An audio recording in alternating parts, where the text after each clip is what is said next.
Magandang araw po at magandang gabi sa mga nakakapanood sa gabi at sa lahat po ng naaabot ng video na ito. Welcome po dito sa AMB o Avoy Makes Videos. Ngayon po tatalakayin natin itong videong in-upload ni Update PH. Ang pamagat po ng kanyang video ay BRP Albert Maggini First Locally Assembled Acero Class Test Full Weapons System. So, alam na natin na yung mga klase ng BRP na ito ay hindi na bago sa atin. Pero ito po ay tungkol sa pag-testing ng mga armas na ikinabit dito, no? At bibigyan ko po ng reaction at komento itong video na ito. At siyempre kayo rin po, inaasahan ko po na kayo po ay magbibigay ng inyong komento dyan po sa ating comment box. So eto na po ang video ni Update PH. In a significant milestone for the modernization of the Philippine Navy and the local shipbuilding industry, the first locally assembled Acero-class fast attack interdiction craft missile, FAICM, Ayan the po, BRP stop lang Albert natin saglit, Maggini. no? Yan po yung nakikita nyo, yan po yung isang weapon dun sa front side nung Acero class na ito, no? Mukhang advanced po itong weapon na ito. So, tuloy po natin yung video. PG-909 is currently undergoing rigorous sea trials and testing. This crucial phase ensures the vessel meets operational standards before its official acceptance into service and commissioning. The BRP Albert Maggini is part of the Philippine Navy's Littoral Combat Force, a vital unit tasked with ensuring maritime security and addressing threats in the nation's littoral Stop po ulit zones. natin saglit, no? Kung makikita nyo dun sa likod na portion, isa rin itong weapon, ano? At tinakluban lang po. So, hindi pa po natin alam kung ano siya. Mamaya siguro makikita natin. As the newest addition to the fleet, the Acero-class FAICM is designed for high-speed interdiction missions, surveillance, and rapid response operations, making it a game-changer in the Navy's capability to safeguard Philippine waters, particularly in contested areas like the West Philippine Sea. This vessel stands out as the first of its class to be assembled locally in the Philippines, showcasing the country's growing capability in defense Stop yung ulit natin manufacturing saglit, and no? technology. Kung mapansin nyo kanina, yung movement medyo mabagal. Pero ito po ay fast attack, ano? Yun po kasi ay sa tingin ko medyo in-slow yung video, no? Slow motion siya, kaya mabagal. Pero kung yun ay real time, talagang mabilis po yun. Para makita natin yung galaw nung video. Siguro yun yung ginawa nung uploader para mas makita natin. O, tuloy natin ulit. Technology integration.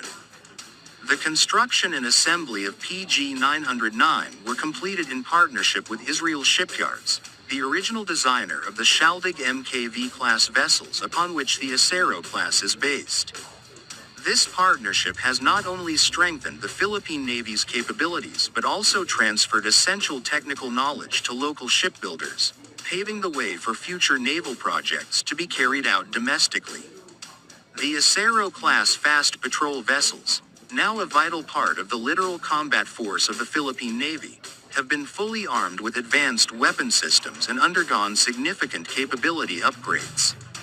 These developments highlight the Philippines' commitment to bolstering its maritime defense and ensuring a formidable naval presence, particularly in the strategic waters of the West Philippine Sea. Adapted from the Shaldig MKV design by Israel Shipyards, the Acero-class vessels have been equipped with cutting-edge weaponry. These include precision-guided missiles. So, yun po ang narinig nyo, precision-guided missile at heavy machine gun. Yun po yung nasa unahan ng barko, maaaring yung sinasabi nilang guided missile na yon ay yung nasa likod na parte ng barko. Medium to heavy caliber automatic guns, and remote-controlled weapon systems, RCWS. Such armaments provide the ships with a robust capability to counter various threats, including fast attack craft and asymmetric maritime threats. Further enhancements include the integration of advanced fire control systems that enable optimal coordination between radar, sensors, and weapon systems. This makes the Ayan po, oh. Acero-class ships versatile combat platforms capable of detecting, tracking, and neutralizing Stop natin, threats. no? So, ito yung nasa likod ng barko kanina na nakatakip. Ayan po yung tinatawag na guided missile, ano? Tuloy natin para makita natin kung paano ito nagwo-work.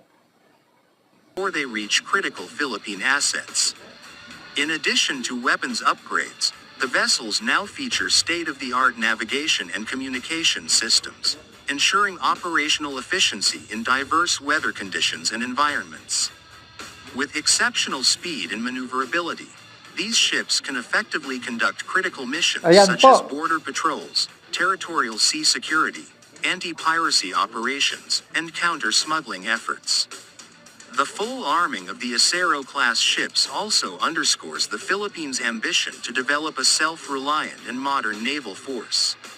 Through partnerships with international allies, particularly Israel, the Philippines not only enhances its military capabilities but also strengthens its domestic defense industry through technology transfer and local assembly initiatives. The BRP Albert Magini is named after a Filipino hero, embodying the Navy's tradition of honoring national icons who have contributed to the country's history and freedom. Its upcoming commissioning will symbolize not only a leap in defense capabilities but also the dedication of the Philippine Navy to modernize its fleet in line with the Armed Forces of the Philippines, AFP, modernization program stop po under the natin, no? Horizon 2. So, itong Acero class na ito, nakagawa na po tayo ng ilan nito, no? Ang maganda dito, meron po tayong assembly. Kasi yung mga yan ay mga imported product yan. So, dito lang yan ginagawa sa Pilipinas o ina-assemble dito sa Pilipinas. Sa madaling salita, dito pa rin siya ginagawa. Mas mapapabilis po yung pagdami niyan, yung paggawa niyan, yung pagkakaroon natin ng marami nito. Ang target yata is 40, no? Pero yung unang lumabas ito, ang kailangan ay ang target talaga 1,000. Siguro dun sa tinatawag na tong cutting budget. Kaya 40 lang muna ang tinatarget ngayon. So ituloy po natin ulit. As testing progresses, naval engineers and personnel are ensuring that every component of the vessel operates seamlessly, from its propulsion systems to its advanced communication and weapon systems. Once accepted, the BRP Albert Magini will join its sister ships in patrolling the nation's waters, ensuring freedom of navigation, protecting fishermen, and countering maritime threats. The commissioning of PG-909 is eagerly awaited. Yung pong may arrow na tinuturo sa video, yung po yung tinatawag na missile guided, ano?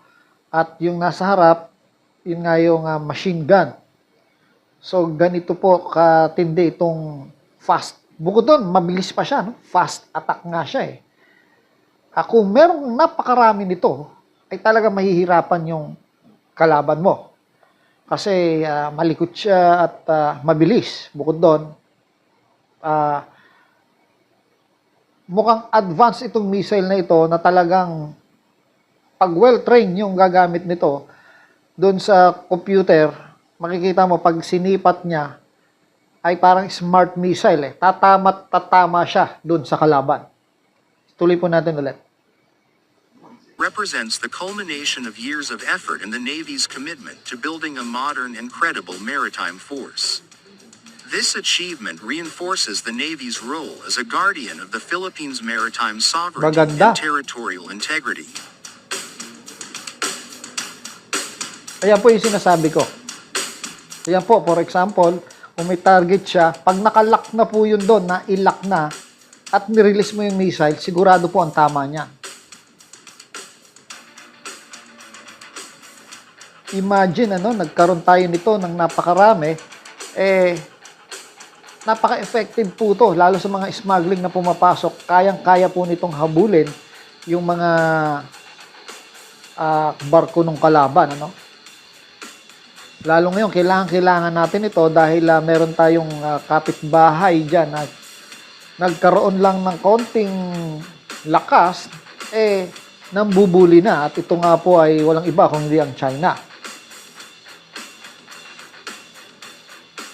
Ngayon, meron po tayong kinakaharap na problema sa ating politiko, sa politika, no?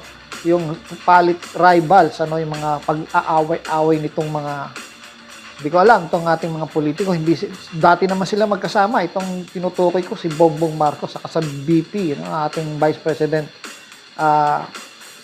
si Duterte, no?